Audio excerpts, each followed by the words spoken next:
Boa tarde a todas, boa tarde a todos. Estou experimentando aqui o segundo live, né, o segundo ao vivo aqui pela página do Facebook.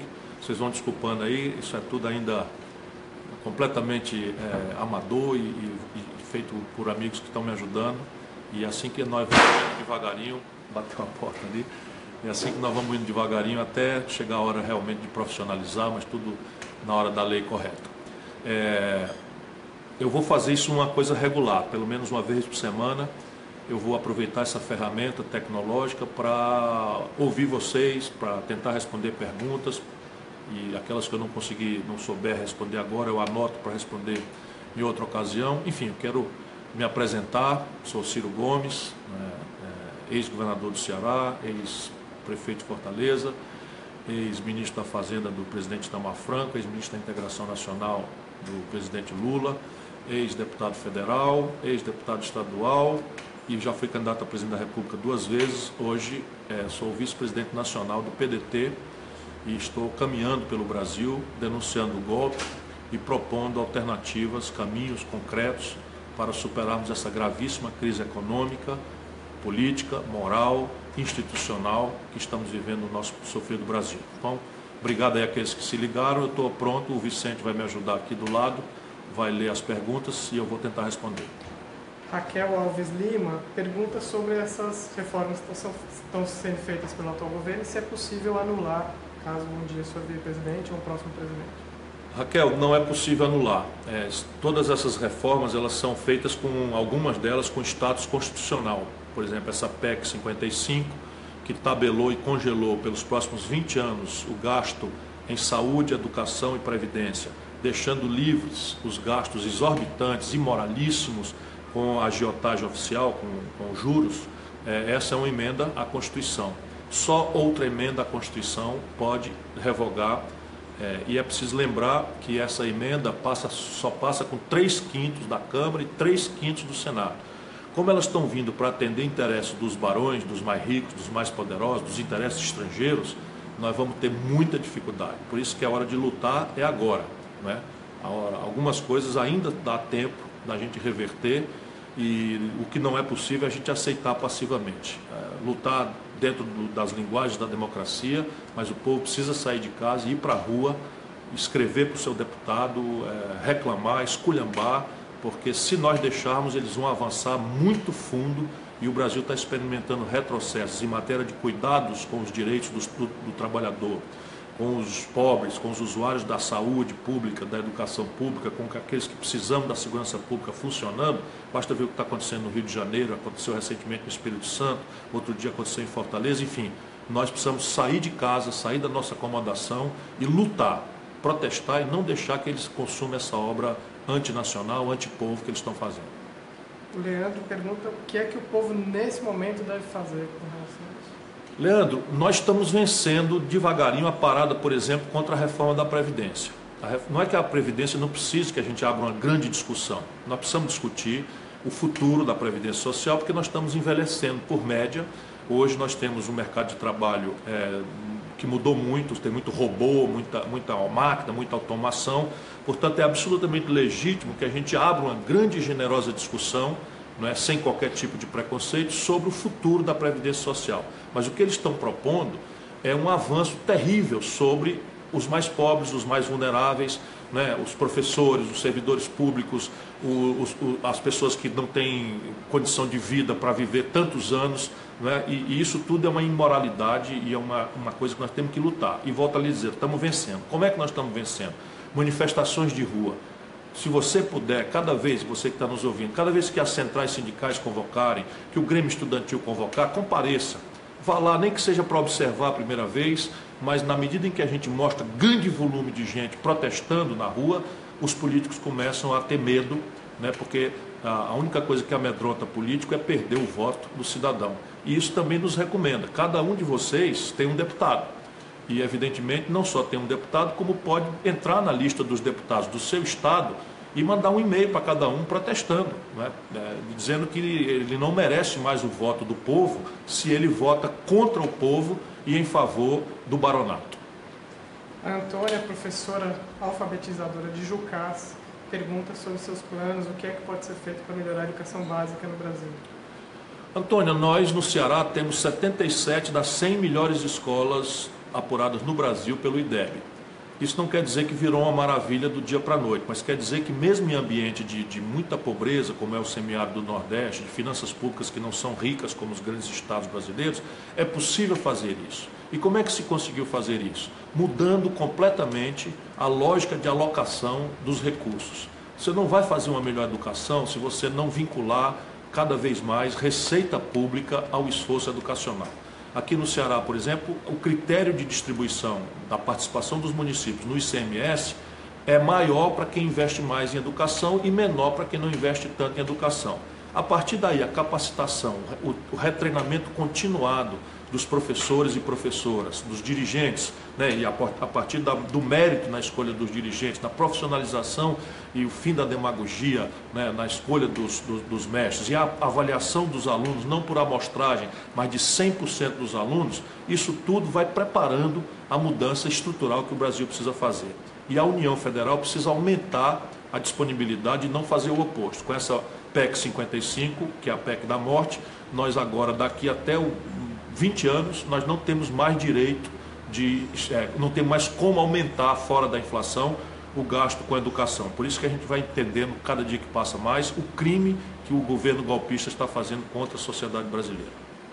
O Alexandre Barbosa pergunta sobre uma auditoria cidadã da dívida. Se é a favor. Já assumi esse compromisso público, embora com a responsabilidade que eu tenho, a maturidade que eu tenho, a experiência de ex-ministro da Fazenda, de ex-governador, a gente não pode brincar com esse tipo de assunto. A dívida é sagrada. Se nós devemos, temos que pagar. Agora, fazer uma auditoria, pôr luz, dar transparência, esclarecer para o conjunto da sociedade brasileira que dívida é essa, por que a gente gasta tantos trilhões pagando eternamente essa dívida e ela, em vez de diminuir, ela só aumenta, isso é um compromisso que eu já assumi e vou fazer se chegar à presidência da República. O Rafael de Goiânia pergunta sobre a questão da violência no Brasil, como resolver. A linda Goiânia, obrigado, Rafael. Eu ando perplexo com esse assunto, porque contra o homicídio, contra a corrupção, contra desvios de conduta na administração pública, o modo de fazer a segurança, a polícia, o policiamento, meio que nós já dominamos. E o que nós precisamos fazer aí é aumentar os efetivos, qualificar mais o equipamento humano, apostar mais em ciência e tecnologia a serviço da prevenção do crime. Mas um crime, esse nós temos tentado aqui no Ceará de todo jeito e não temos conseguido êxito. Né? Nos homicídios a gente consegue derrubar 30%, 40%, temos experiências importantes já com bom êxito.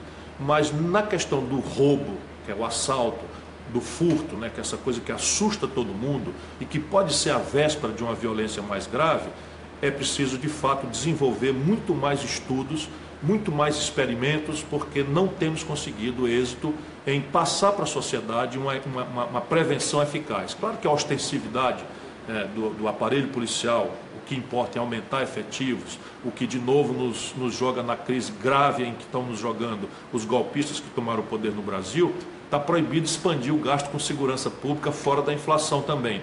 Então veja, na prática nós temos as pistas das soluções, mas o Brasil está amarrando as suas próprias mãos e pés nesses tormentos que são dramaticamente graves para a população brasileira.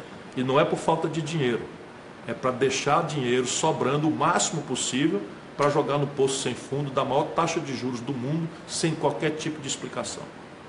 Júnior Santos, que mora em Viena, está te mandando um abraço e perguntando sobre suas políticas, o que o senhor vê para políticas internacionais no Brasil. Quem é? Júnior Santos. Júnior, um abraço para você e para todos os irmãos e irmãs brasileiros nessa diáspora, né, pelo mundo afora. Eu convivo, agora mesmo tem um circuito de palestras no estrangeiro, vou a Lisboa, vou a Barcelona, vou a Paris e Londres, além da Filadélfia, toda a convite das comunidades brasileiras, especialmente dos estudantes, para refletir sobre o nosso país. E é pena, porque o melhor da nossa inteligência não está tendo oportunidade de pôr a sua inteligência, o seu talento, o seu amor na construção de um país maravilhoso que está no nosso sonho, no nosso coração. Mas há de chegar o dia em que toda a inteligência brasileira seja chamada de volta a vir pegar juntos aqui conosco na construção de um país mais justo, menos desigual, menos ignorante, menos violento do que esse que nós temos que testemunhar ultimamente. Veja, eu tenho estudado com a melhor inteligência brasileira um projeto nacional de desenvolvimento. É uma coisa muito longa, muito extensa, mas nós temos aí muito tempo para discutir, sendo ou não candidato, sendo ou não presidente, eu vou dedicar o resto da minha vida a refletir e ajudar pessoas a entenderem os problemas brasileiros. Você tem até a própria clareza dos objetivos estratégicos do Brasil hoje está ensombreada.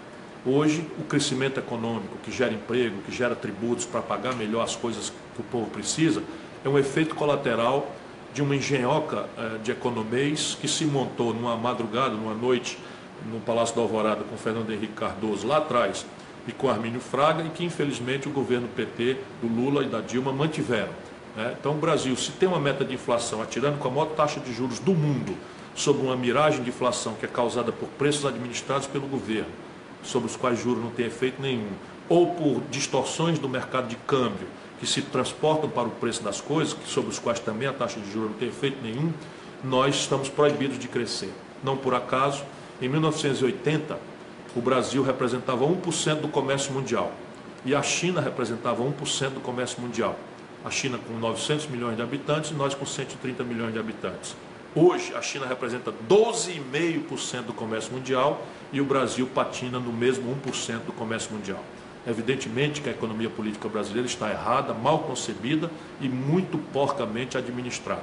E eu quero, se você puder, preste atenção nos documentos, veja o que eu ando escrevendo, veja o que eu ando falando, porque eu não vou cansar todos vocês, mas a ideia é discutir, como retomar o desenvolvimento do Brasil, como elevar a formação bruta de capital, que é a taxa de dinheiro disponível para investir, como coordenar estrategicamente o mundo universitário, o mundo acadêmico, com o mundo dos empreendedores nacionais brasileiros, com um Estado saneado, empoderado e socialmente controlado, e como fazer de fato com objetivos, com prazos, metas e qualificações na avaliação, um sólido investimento em gente, fundamentalmente em educação pública.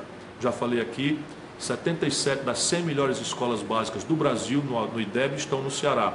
O melhor IDEB do Brasil é Sobral, a minha cidade, e há uma experiência acontecendo que nos dá muita segurança de que é possível, se num estado pobre, no meio do semiárido onde está a densidade demográfica de pobres no Brasil, é possível fazer diferente, não é problema propriamente de dinheiro a nossa questão. A Michele pergunta, como fazer tudo isso e governar com um Congresso tão cheio de corruptos? Excelente pergunta, Michele. Na verdade, o Congresso que está aí não pode ser espelho do Congresso que nós temos condição de construir e que já existiu. Não é? É claro que a corrupção é uma inerência da obra humana.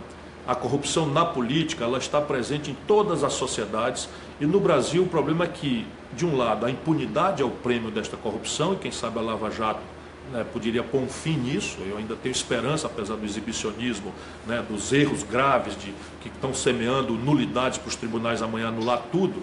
Eu ainda tenho esperança que a Lava Jato possa ser o anúncio histórico do fim da impunidade para os ladrões poderosos do país. Por outro lado, entretanto, a desqualificação, a alienação, a desinformação e o absoluto distanciamento depois das eleições entre os políticos e o povo nos permite acreditar que numa eleição presidencial, que o povo queira realmente uma profunda mudança, ele não vai mandar um presidente da República para lá, cheio de projetos, propostas e ideias, e mandar para lá um Congresso que amarra as mãos e as pernas dele para não deixar trabalhar, porque a eleição é no mesmo dia. Então nós vamos ajudar o povo a entender que se há uma grave distorção na vida brasileira, essa distorção é produzida pelos políticos. E os políticos são todos eleitos por nós. Portanto, viva. E viva, por isso que eu sou tão lutador da democracia. Eu espero que numa eleição próxima a gente faça uma grande faxina, uma grande limpeza, não deixando voltar esse magote de picareta que assaltou a vida pública brasileira e que deu um golpe na nossa democracia tão jovem. Isso já funcionou em outros tempos, e a gente pode funcionar, mas em qualquer circunstância, se houver impasses, um presidente da República que não traia o povo, que não vá para lá fazer diferente do que prometeu na campanha, ele tem sempre a condição de, dado o impasse, denunciar para o povo, chamar o povo para mediar, através de plebiscitos e referendos, as questões. Não pode ser vulgarizado por qualquer assuntinho ou outro, porque a gente tem que saber que que o presidente da República é um funcionário público, não é o dono da pátria, nem é o dono da verdade, e que o Congresso é o santuário da democracia. Está mal constituído hoje, mas está na nossa mão, e eu tenho certeza que Deus vai abençoar e o povo brasileiro vai fazer a maior limpa, a maior renovação que uma sociedade já fez da sua representação política nas próximas eleições. Isto dito, os impasses devem ser reduzidos a essas grandes questões que não há uma verdade. São várias verdades e a gente tem que ver qual é aquela que é mais justa para as maiorias mais pobres do Brasil. Estou falando de sistema tributário, de reforma política e talvez uma questão de discussão do futuro da Previdência Social. Só isso. Isso quando houver impasse, porque os interesses são diferentes, o interesse do povo é diferente do interesse dos varões, o interesse do mais velho é diferente do interesse do mais jovem, e um presidente generoso colhe as opiniões de todos, media uma grande e generosa discussão e chama o povo para votar.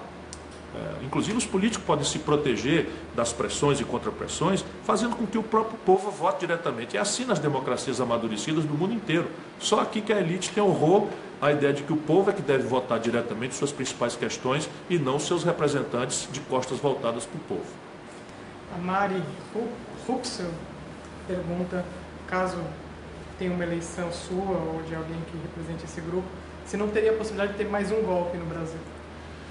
Eu acho que a presidenta Dilma errou muito na política por inexperiência. Eu tenho dito assim com uma certa valentia, mas é uma valentia muito experimentada, uma valentia muito modesta, digamos assim, que eu no lugar dela não teria deixado acontecer esse golpe. E a certa feita ela se aborreceu comigo, porque eu disse para ela, presidenta, sabe por que o elefante nos circos antigos levantava a patinha, né, fazia uma graça quando a menina de sainha instalava ali um chicote de araque, ele levanta a tromba e faz uma graça com a bola? E ela olhou para mim assim e disse, é porque não conhece o poder que tem. Evidentemente o erro foi conciliar, na medida em que eles conciliaram, né, botaram o Michel Temer na linha de sucessão do país. O Lula cometeu esse erro indesculpável e eu protestei na época. Votei porque eu voto desse lado. Mas votei com o dedo no nariz, imaginando, e disse isso em várias entrevistas, tem aí no YouTube, se você tiver curiosidade, eu digo isso, quando acabou a eleição de 2014, que a Dilma, do jeito que tinha feito, conciliando com o Michel Temer, se deixasse o Eduardo Cunha virar presidente da Câmara, ela dessa vez não inteirava o mandato. Eu disse isso na entrevista, ali em novembro de 2014, e lamentavelmente foi o que aconteceu. E não é porque eu sou profeta, é que a gente tem clarezas. E aí no Brasil a gente tem que trazer o povo na jogada, sempre. Por exemplo, eu fui ministro do Itamar. O Antônio Carlos Magalhães, na época, denunciou corrupção.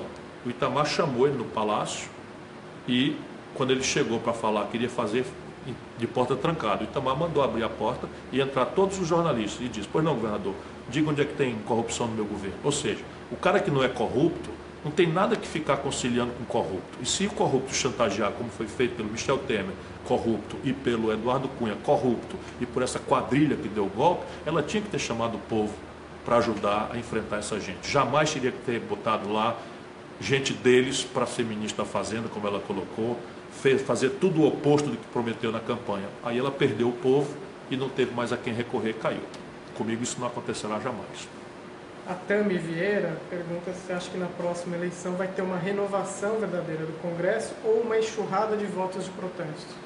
Nós precisamos renovar. Acho que haverá. Acho que as energias que estão se acumulando são tão graves, a exasperação do povo é tão grave, que o mero voto em branco ou o voto nulo serão pedagogicamente explicados que não muda nada. Porque se a gente vota branco ou nulo, o voto da gente vai para a lata do lixo. As pessoas dizem, não, se todo mundo votar nulo tem outra eleição. Não tem, não. Se tiver um voto, acaba que teve um voto, que é o dele, vai para lá. Então é muito melhor a gente se dar o trabalho de votar. Agora, a renovação que se está pedindo não é trocar Chico por Manuel, não é trocar Maria por Rita. A renovação que se pede no país é a renovação de ideias, é a renovação de práticas, é a renovação de compromissos, né? É dar passagem a um projeto novo, a novas premissas, a novas ideias, é abrir a cabeça, né, para dar oportunidade a jovens que, apesar de toda a nojeira, ainda estão se dispondo a entrar na política. E pesquisar de onde é que ele vem, pesquisar de onde é que ela vem, pesquisar se o que ele está dizendo corresponde ao que ele fez durante a vida. Esse negócio de discurso moralista, que todo mundo é ladrão, só o cara que é sério, desconfie. Porque quem é sério não anda se exibindo de ser sério. Ser sério é só uma obrigação. Eu falo hoje em dia, porque estou me apresentando, eu tenho 37 anos de vida pública, portanto já não sou mais jovem, né? Não sou mais um novo, não sou mais uma novidade. Mas eu nunca respondi a um inquérito, tendo sido governador do 8º Estado brasileiro, prefeito da 5ª cidade brasileira, administrei a economia do Brasil, fui ministro da Fazenda do presidente Itamar Franco, fui ministro da Integração Nacional, nunca respondi a um inquérito, nem sequer para ser absolvido. Agora eu vivo a dizer isso aí? Não, estou dizendo agora para me apresentar, porque a sensação que eles querem que o povo pense é que é todo mundo igual. Não é não. Agora cabe a nós separar o joio do trigo, a você e a cada modesto e simples cidadão brasileiro. Se a gente tiver essa percepção, a renovação vai ser linda. O Matheus Trindade pergunta como o senhor vê o crescimento do fascismo no mundo. É um perigo real? É sempre um perigo real. Esse momento de crise econômica, você tem a velha Europa, de novo, né, constrangida por essas forças. E ela tem uma influência na formação cultural do mundo, na nacionalidade do mundo, nas linhas políticas do mundo, que ainda é muito forte. Então, repare o que está acontecendo. Desde 2008, a economia neoliberal colapsou. A crise econômica foi a pior, sob o ponto de vista de esterilização de riquezas, da história do capitalismo mundial. A pior tinha sido em 1929, agora a crise de 2008 esterilizou mais riquezas, inclusive proporcionalmente, do que qualquer outra crise. E eles estavam montados nessa perversão neoliberal e perderam mais ou menos os estados nacionais, seja pela amarra do euro, da comunidade europeia, seja porque a própria comunidade europeia foi dominada quase inteira pelo ideário neoliberal. Eles perderam as ferramentas e os mecanismos de coordenação política da economia, revogando uma história de sucesso na humanidade, que foi a welfare state, a fundação prática de um estado de bem-estar, que faz com que a Europa ocidental seja a mancha de maior progresso humano, de maior desenvolvimento humano de todo o planeta Terra. É muito, muito grave isso, né? Abrir mão de uma experiência que produziu isso em nome do egoísmo financista, né? Do ultracapitalismo, do turbocapitalismo, que também se provou um mero produtor de inequidade, de injustiça, de desigualdade e de instabilidade. Resultado prático, estão sem crescer.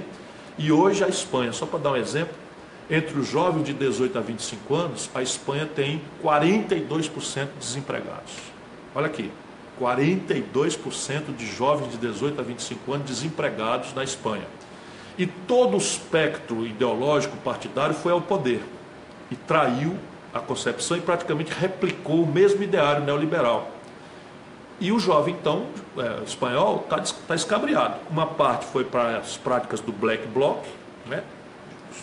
Tocar fogo em carro, quebrar vitrine, como expressão de uma indignação contra uma sociedade que lhe fecha a porta na cara da primeira e mais grave das oportunidades, que é poder começar a vida e trabalhar e ganhar seu próprio dinheiro e pagar seu próprio destino, né? Ou para essas vocações totalitárias. Essa semente está aqui no Brasil também. Mas no Brasil nós temos, acredito, mais capacidade do que a Europa de digerir isso e transformar. Isso é uma metáfora meio escatológica, mas é isso que merece. Eu não vou falar, mas assim, digerir esse fenômeno e transformá-lo naquilo que merece. Um gueto, né, de desorientados, enfim. Mas precisamos lutar, precisamos enfrentar determinadas práticas, por exemplo, constrangimento físico, coação física, esses constrangimentos que esses grupelhos aí com financiamento internacional têm feito, isso tem que ser enfrentado, porque a semente do fascismo não pode ser com ela contemporizada. Nós precisamos denunciar e isolar essa gente aí. A Cleia Salles pergunta sobre o Pacto Federativo no Brasil. É preciso ser revisto? Profundamente. Você tem uma questão, a Constituição de 88 é muito generosa na afirmação dos caminhos corretos da vontade do país. E nós somos um país que tem uma vontade municipalista, uma vontade federativa, uma vontade plural, sob o ponto de vista das expressões de organização política, e a Constituição botou tudo isso na letra da lei.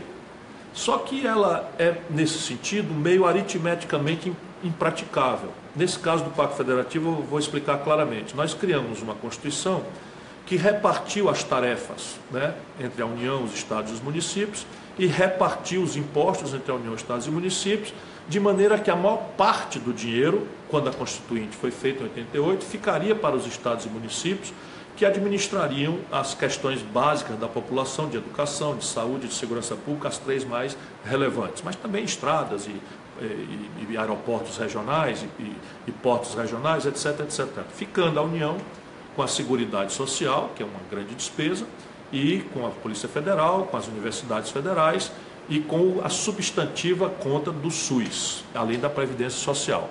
Pois bem, como a conta não fechou, o que é que eles começaram a fazer? Começaram a criar tributos sob a forma não mais de impostos, que são partilhados com estados e municípios, mas tributos sob a forma de contribuições. Então, PIS, COFINS, essas coisas todas foram, a própria CPMF, foram sendo criadas de maneira que concentraram-se todas essas receitas na mão da União. E isso fez com que a lógica da Constituinte fosse inversa. Hoje, a maior parte do dinheiro está com a União. Mas a gente não pode estalar o dedo e dizer vai ser diferente, porque isso seria mentir e nós não temos o direito de enganar a população. Por que que isto aconteceu? É porque a União, com esta política estúpida de juros, que eu vivo denunciando, as pessoas acham que é algum tipo de mania, mas não. A União explodiu a dívida pública. Hoje nós estamos com uma dívida pública de quase 4 trilhões, com T de tapioca. Nós vamos começar a ouvir falar em trilhão de reais. Quase trilhões de reais é o que esses irresponsáveis produziram de endividamento público por uma política monetária absolutamente ruinosa, em que o juro é determinado sem cabimento nenhum pelo Banco Central, apenas para transferir receita e renda de quem trabalha e produz para a especulação financeira. Por isso, para pagar essa montanha de juros, é que a carga tributária subiu muito, e subiu muito sem repartir com os estados e municípios. É preciso fazer uma coisa junto com a outra, trazer essa dívida para o patamar mais civilizado, de forma responsável, de forma coerente, porque essa dívida, parte importante dela, corresponde à poupança da sociedade. Então aqui não tem brincadeira, aqui não tem milagre, aqui você tem que baixar a taxa de juros de forma consistente, você tem que sanear as contas públicas e fazer com que essa dívida seja posta em prestações mais módicas, mais suaves, para que a gente possa ir libertando dinheiro desse serviço da dívida para fazer aí sim dar conteúdo prático, um salto na questão da qualificação dos serviços essenciais. Mais preocupação minha, educação, saúde e segurança. O Guilherme Ávila e muitos outros perguntam sobre a proposta de lista fechada e também perguntam sobre financiamento público de campanha. As coisas no Brasil estão tão de cabeça para baixo, é Guilherme? Guilherme. Que você veja, em 1995, eu tinha largado a política, resolvi sair da política, muito decepcionado com o que estava acontecendo, o Fernando Henrique fazendo tudo o oposto do que a gente tinha prometido e tal, eu tinha ajudado a fazer o Real junto com o Itamar Franco, e aí fui embora para os Estados Unidos, fui estudar na Universidade de Harvard, lá, como Visit Scholar, e lá eu escrevi um livro, junto com um professor de Harvard, chamado Mangabeira Unger. Nós escrevemos um livro criticando a perversão neoliberal, né? E para não nos bastarmos na crítica, nós estudamos muito alternativas práticas. Como é que a gente poderia ter uma economia política que, não sendo a perversão neoliberal, entendesse a necessidade, né, de competitividade, de produtividade, de eficiência, e qual desenho institucional, qual desenho político seria o mais próprio para alcançar esta outra alternativa de modelo de desenvolvimento e de ideologia, né, de economia política. Pois bem, está escrito lá com a minha pena, com a minha caneta, a defesa de um sistema eleitoral de lista fechada, com financiamento público de campanhas e introduzindo o recall. Ou seja, o que é o recall? É o direito, como um plebiscito e um referendo, de que uma fração da população possa cassar o mandato de um político pelo mero fato dele estar fazendo lá o oposto do que prometeu na véspera da eleição. Algumas democracias mais avançadas já têm isso. Pois bem, tecnicamente, eu acho que isso seria uma coisa importante para o Brasil. Porém, hoje, isso está sendo, a boa ideia, manipulada para fazer uma proteção aos membros da lista da Lava Jato, aos membros da lista da Odebrecht. Porque eles sabem, e isso vai explodir mais aquecidamente, com muito mais ruído ainda, eles sabem que o povo brasileiro não vai deixar que eles voltem para o Congresso. A renovação provável em função disso vai ser gigantesca. E aí o que eles estão querendo fazer? Estão querendo fazer um sistema de lista fechada com financiamento público de campanha para botar no topo da lista os mesmos bandidos que hoje o povo quer escorraçar do Congresso. Portanto, eu hoje sou radicalmente contra esta mudança nesse momento. Aliás, é o seguinte, a Constituição brasileira diz que, sob estado de sítio, fica proibida qualquer reforma da Constituição. Como nós estamos sob um estado de golpe de Estado, eu acho que nós deveríamos, o povo brasileiro, dizer: nenhuma reforma, apesar de necessárias, nenhuma reforma pode ser encaminhada enquanto não restaurarmos o primado da democracia, elegendo um novo Congresso, fora desse Congresso corrupto e golpista por maioria que está aí, e um novo presidente da República que não seja um golpista sem voto como esse que está aí. O Gil Castilho pergunta se o Brasil está preparado para o livre mercado, e o Emerson Damasceno pergunta sobre realinhamento com os BRICS.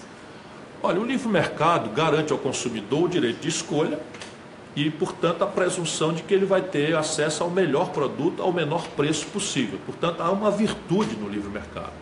Isto, entretanto, tem que ser entendido de forma relativa, porque o mercado livre tende a se distorcer ele próprio, através da formação de oligopólios, de monopólios e tal. Deixa eu explicar.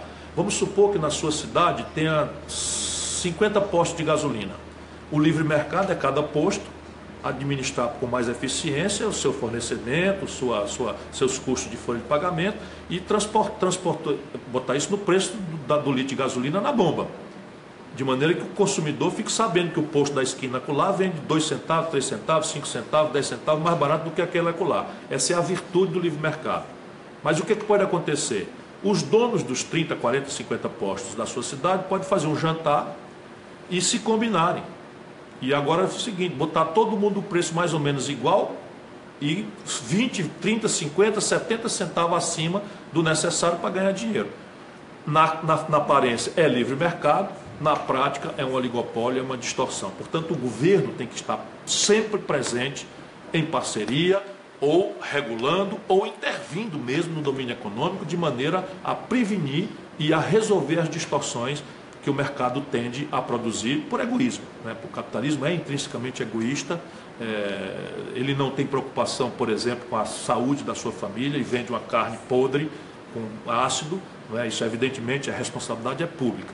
E internacionalmente, no comércio internacional, aí então nem se fala, não existe livre mercado. É uma apologia para romper barreiras nacionais e fazer com que os países de desenvolvimento retardatário como o nosso jamais se industrializem. Eu estou falando aqui para um microfone importado, para um telefone que, apesar de montado no Brasil, é 100% importado, 80% do valor do carro que a gente anda são importados, 80% da química fina dos nossos remédios são importados e, evidentemente, um país como o nosso não aguenta eternamente pagar importados deste valor com produtos de baixo valor agregado, como é a nossa tradição e que eles querem que a gente continue apenas produzindo, que é minério de ferro in natura, carne in natura, soja in natura, petróleo bruto, sem desenvolver a indústria. Por isso, essas distorções globais, essas mais do que tal, pedem uma intervenção de uma economia política com parceria com o setor público. E alinhamento com os BRICS. Os BRICS, vamos explicar para quem não se iniciou ainda, as letras são as iniciais do nome de 5 países do mundo importantíssimos que resolveram se reunir para tentar ajudar a construir uma coisa diferente para o planeta. Brasil é o B de BRICS, Rússia é o R de BRICS, Índia é o I, C é China e S é South Africa, né? África do Sul, o S é South Africa, que é o nome do país em inglês, que é como eles se chamam. Então esses 5 países se reuniram e pretendem criar uma dinâmica comercial, uma dinâmica jurídica, uma dinâmica política, uma dinâmica de financiamento, uma dinâmica de transferências tecnológicas entre si, diferentes da ordem internacional hoje dominada por uma única potência. Por isso esse golpe também foi feito.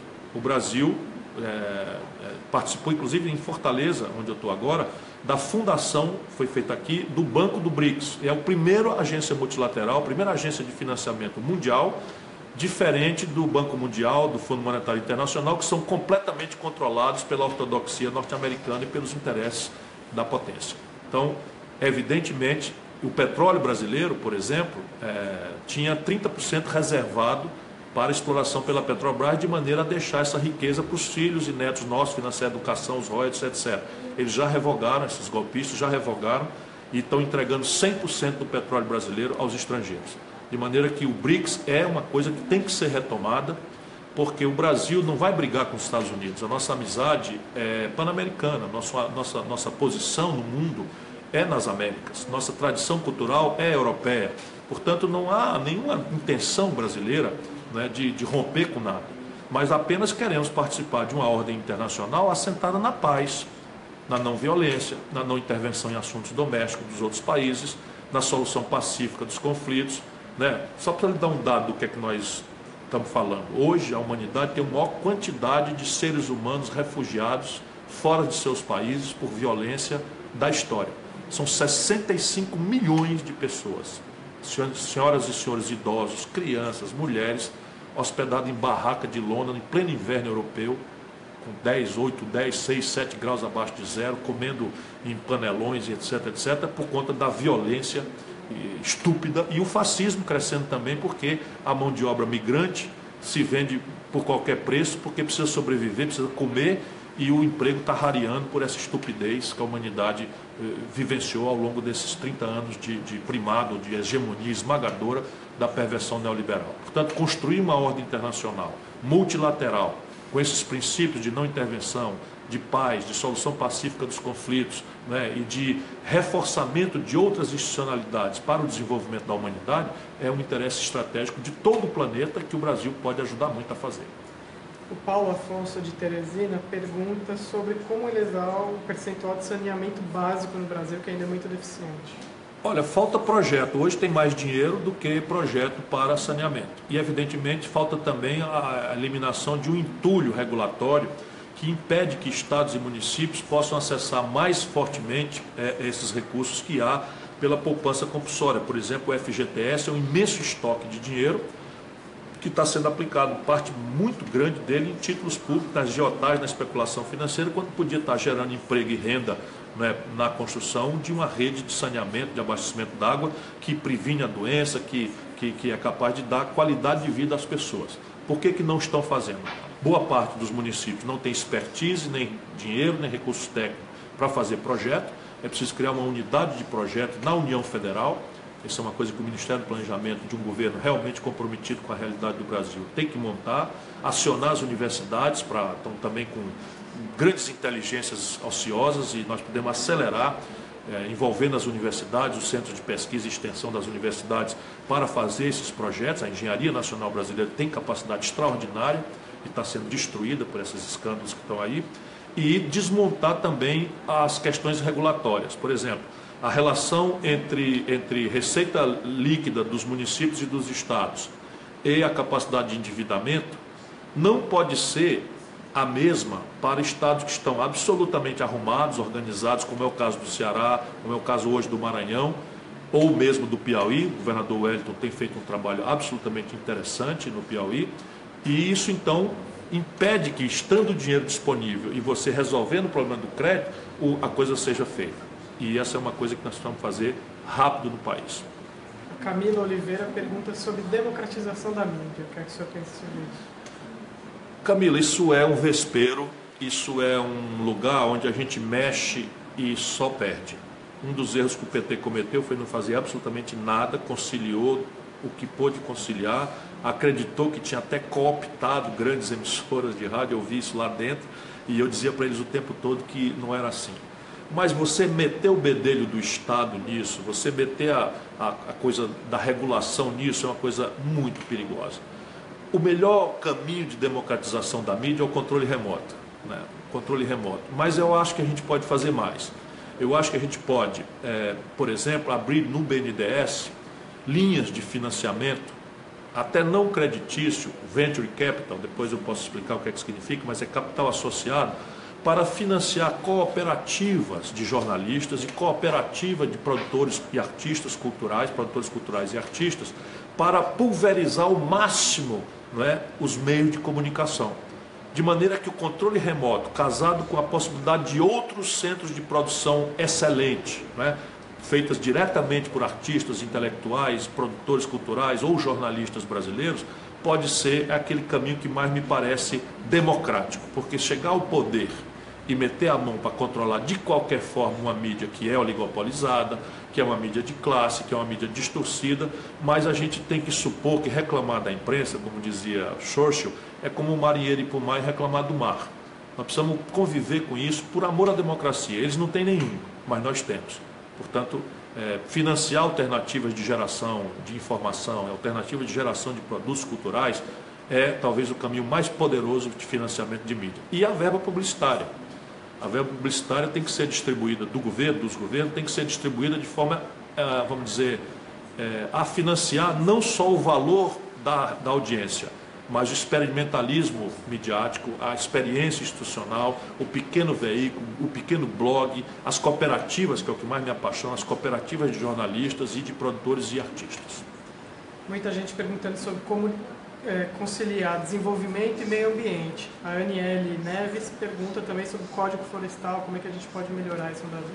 Veja, se há um país no mundo que tem a capacidade de buscar o ponto correto de equilíbrio entre a necessidade vital de crescermos, de gerar emprego, de gerar renda, para que nossa gente possa trabalhar, viver com o mínimo de dignidade, para que o Estado possa arrecadar o dinheiro minimamente necessário para educar com qualidade os nossos filhos, para garantir saúde, garantir decente, garantir segurança para que a gente não ande com medo na rua, é preciso que a economia cresça. Por definição, se a economia europeia cresce, se a economia norte-americana cresce, é imediata a consequência sobre o efeito estufa, por exemplo, sobre a depredação do restinho de meio ambiente que eles têm. Não resta mais praticamente nenhuma floresta temperada no mundo com relevância e tal. Não é o nosso caso. Definitivamente, se há um país no mundo que pode praticar determinados conceitos de desenvolvimento sustentável, este é o Brasil. Por quê? O maior estoque de terras agricultáveis do mundo. Um clima que é temperado, de culturas temperadas, ao mesmo tempo que é um clima de culturas tropicais e equatoriais no mesmo dia. Um país que tem a maior biodiversidade do planeta. Um país que tem o maior acervo de água potável do planeta. Um país que tem a maior província mineral e diversidade mineral do planeta. Enfim, um país que tem populações tradicionais ainda na idade da pedra lascada, como é os Yanomami, convivendo com um país de Campinas, né, onde há centros de sofisticação tecnológica de ponta. Nós temos a condição de fazer. E isso se faz com ferramentas que estão pacificadas tecnicamente. Por exemplo, desmatamento e produção. Zoneamento agroecológico. O que é o zoneamento agroecológico? Você pega o território do Pará, por exemplo, ele está praticamente a floresta amazônica toda detonada. Vai o gado na frente e vem, né, com desmatamento, e vem uma certa agricultura depois, e depois vem até o abandono de terras exauridas. Evidentemente, já trabalhei isso com o governador Jatene da outra vez, Janene, da outra vez que eu fui ministro da integração, para experimentar o zoneamento. E aí você tem 1000 alternativas que a gente tem que enfrentar com inteligência, porque o Brasil, a discussão virou fragmentária. Então tem a turma que não pode deixar o país faltar energia, e esses são do mal. E tem a turma que é amiga dos peixes, das florestas, das populações tradicionais, e esses são do bem. Ora, a matriz energética brasileira é a mais limpa e mais barata do mundo, porque não basta ter energia limpa, tem que ser também acessível às populações que ganham pouco. Portanto, buscar a energia hidráulica é essa, limpa e barata. Se isso é fato, que é a mais limpa e barata do mundo, você tem que a hidráulica, a hidrologia do país, que foi posta aí por milhões de anos de acumulação geográfica pelo desenho de Deus, né, para os que creem como eu, né, você tem que a hidrologia é essa. E na hidrologia você tem que, embora as tecnologias tenham melhorado muito, você tem que ter um desnível, de maneira a gerar carga e nem é consultivo, você não consome água, a água apenas passa na turbina e gera energia. Pois bem, se isto tudo for verdade, tem que fazer Giral, tem que fazer Santo Antônio, tem que fazer a Belo Monte. E aí fica a turma do meio ambiente, corretamente, zangada, esculhambando, etc, etc. Nós precisamos trazer os ambientalistas e os desenvolvimentistas para uma mesa botar a inteligência no lugar das paixões, desenhar o país que queremos, zonear agroeconômica e ecologicamente o território nacional brasileiro, definir a preservação, definir as utilizações e avançar. Avançar porque, volto a dizer, o único país do mundo que tem território ainda suficiente para acomodar esta aparente insolúvel contradição no mundo, e em qualquer circunstância nós temos que, que fazendo isso nós temos que ajudar a humanidade a desenvolver um outro modo de buscar sua felicidade. Este modo de consumo está matando o planeta. A ideia de que cada cidadão tem que ter um carro individual consumindo combustível fóssil, como os americanos passaram para o mundo e a China está imitando, isto realmente é infelicitante e está destruindo o planeta. Então, um trabalho de longo prazo é ensinar nossas crianças a não ir ao consumo achando que isso é felicitante. É ir ao consumo com parcimônia, e ao ir ao consumo com parcimônia, não fazer só uma pergunta como nós hoje fazemos: quanto custa? É preciso fazer 3 perguntas, ensinar as crianças a isso. Quanto custa, porque sempre será uma dificuldade. A quem aproveita economicamente o meu ato de consumo, para que a gente entenda a necessidade de comprar o produto, mesmo que mal ajambrado e um pouquinho mais caro, mas que gere emprego entre os nossos irmãos e não fora do país ou no mundo rico. E terceiro, se o meu ato de consumo é em si mesmo amistoso ao meio ambiente, na origem e no rejeito. Na hora que esse consumidor vier para a humanidade, aí essa equação de desenvolvimento sustentável, esta sim vai estar resolvida. Cláudio pergunta: o senhor acha que vai passar a reforma da Previdência ou cai? Eu estou animado de que não vai passar. Ela já não passou, né? Já tiraram os estados e municípios, hoje provavelmente nós ganhamos a batalha de tirar os professores e a polícia, e na medida que você tira, você não vai ficar justo que uma parte pequena, né, da sociedade brasileira vai amargar essa grosseira investida contra os direitos dos mais pobres. Mas é preciso lutar. É preciso que a gente escreva para os deputados, é preciso que a gente brigue na rua, que a gente compareça aos atos, porque eles só vão recuar, só estão recuando porque nós estamos fazendo o serviço de dizer em alto e claro som que eles não passarão.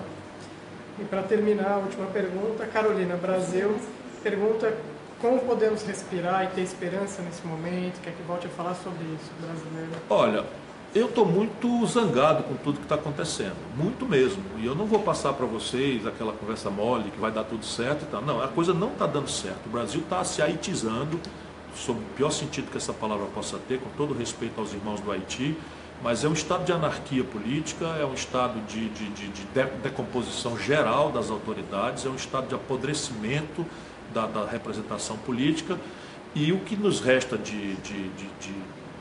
não de esperança, mas de não aceitar a mágoa, não aceitar a prostração, a depressão como consequência desse testemunho, é lutar. Eu estou me desdobrando, estou rouco, falo pelos cotovelos, às vezes sou mal interpretado, mas é preciso lutar. Se a gente luta, a gente tem chance de vitória. E vamos lutar, porque não se perde essa luta. Se não for para nós, e eu espero que ainda seja para nós, será para os nossos filhos. O que nós não podemos é ficar em casa apatetados, aceitando esses canalhas, né, destruir o nosso país. Quero agradecer a vocês. Não é esperança, mas é muita firmeza, muita confiança de que lutar vale a pena pelo nosso país e pelo nosso povo. Obrigado a todos aí. Vou fazer isso uma vez por semana. Desculpa o pessoal que reclamou, tem toda a razão. Eu não devo fazer esse live ou esse ao vivo na hora do expediente, mas é porque hoje eu vou fazer uma palestra lutando, né, numa cidade fora de Fortaleza. Eu tenho que ir de carro, então eu fiz mais cedo. Mas as outras eu vou fazer depois do expediente, quando o pessoal já tiver voltado para casa. Um abraço, obrigado a todos.